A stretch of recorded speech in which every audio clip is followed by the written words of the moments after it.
I don't think the only ones can do that. Jump up to a plate. So it was 6 years old whenever I went on this daycare field trip, and all I can really remember is the gym that I went to. It was split into two sections. So the front of the gym was like the rec, and then the back gym where all the team girls were working out. And I remember being on a trampoline, kind of like peeking through, because there was a wall that divided it, but it was really just the bathrooms. And so I remember like peeking back, and I would see these girls on the tramps and on the beams and all of that, tumbling and flipping. And I was like, I think I can do that. So then I started copying them. And then a coach came over and was like, have you ever done it? And then they just sent a letter home. And it's kind of a blur, because I didn't think in that moment my life would have changed and I would be who I am today. So it's like, you don't really remember it too much.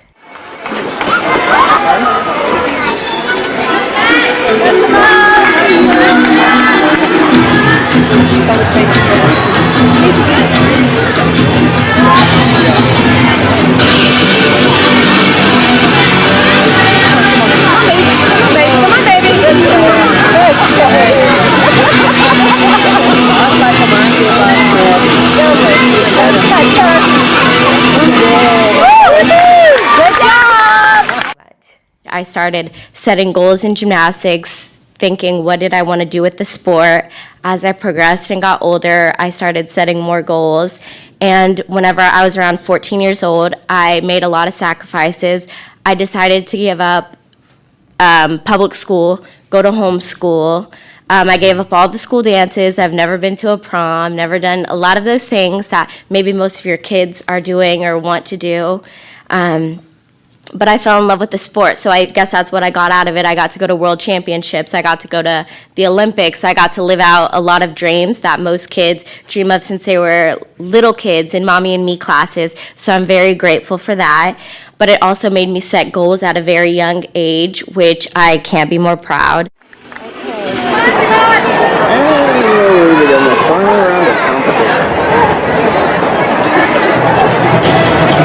All right, gentlemen, if you will head over to the awards area, we'll start our awards as soon as the computers can come out.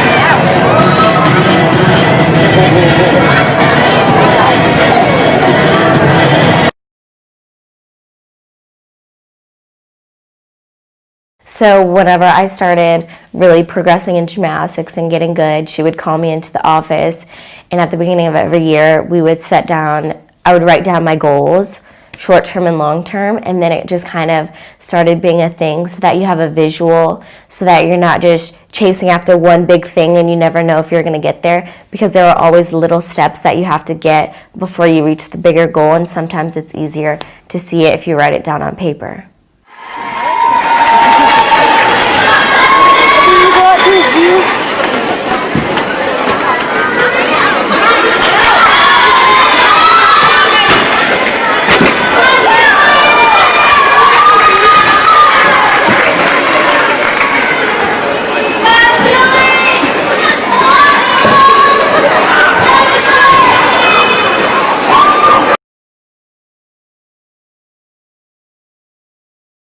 I think most of the time whenever we fall on our face or whatnot, it's so embarrassing for ourselves, so we try not to think back to those moments, but then you can go back and you're like, that's the exact moment that I wanted to change what I was doing so I could be more successful, or you thought, I'm never going to let that happen again. So you almost use it as like ammo to be better and to not let that happen, because it is very stressful and embarrassing and it's just not fun and it hurts.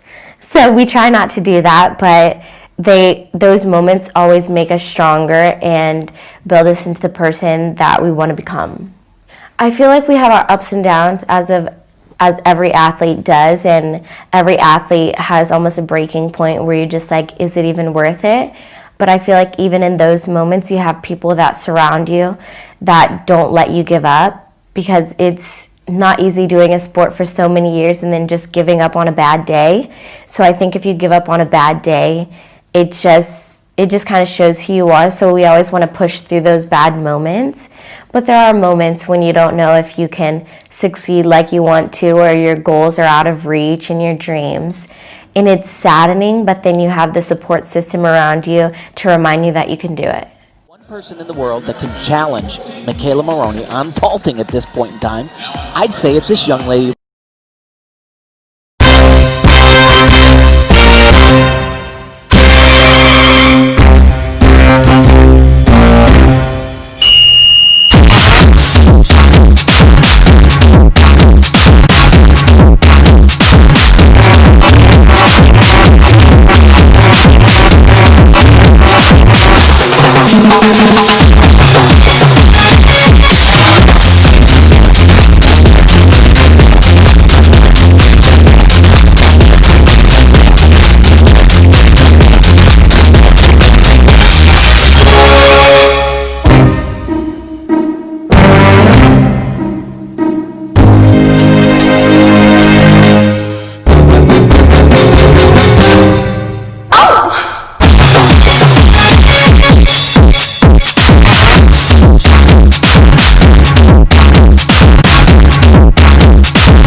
Machine in the world, super hard, full twisting double, just a little bit under rotated, but wow.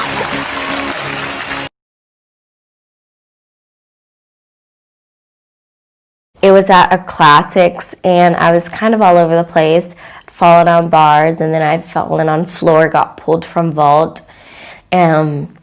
And then one of those years, I also didn't make national team, so that was a huge letdown for myself. But then I remember I was bawling that night, and then my parents tried to talk to me, and it wasn't working, and I was it was just really hard. And then my brother called me. He's like, you know what? There's always next year. Don't give up. Because I think in that moment, in that time, I didn't really want to go on with it because I had failed. At least I thought I had at that young of an age. She is tremendous here as well. Oh, very nice. I tell you, there's nobody else, no other country in the world has gymnasts that do this vault like that. She puts this dismount right here to her feet, and Simone Biles, oh my goodness. Unbelievable. She didn't get her feet on the bar.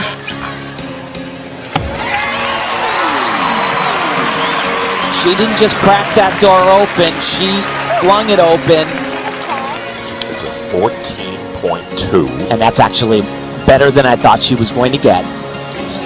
But Simone Biles is the impressive national champion by 0.2 of a point. Final thought. Yeah, she absolutely dealt with it. You know, had that one mistake right at the end, but she was just so dominant night one, and through 3 events, night 2, she's a star in the making right there. Simone, what was going through your mind on the bars, and did you think that maybe you had lost it? I did for a second, but then I thought whatever happens, happens. We're all phenomenal gymnasts out here. What happened? I was short on my handstand, so I tried to crank it and I just missed my feet. You were seconds away from pretty much a perfect 2-day competition. Did you watch then what Kyla did? Yes. And what were you thinking? Well, just stick it, of course. So here you are, your first senior national championship, competing in a competition with 2 Olympic gold medalists. What is this moment like for you to walk away with this national title? It feels really good. I mean, we're all best friends, so I was just happy for everyone.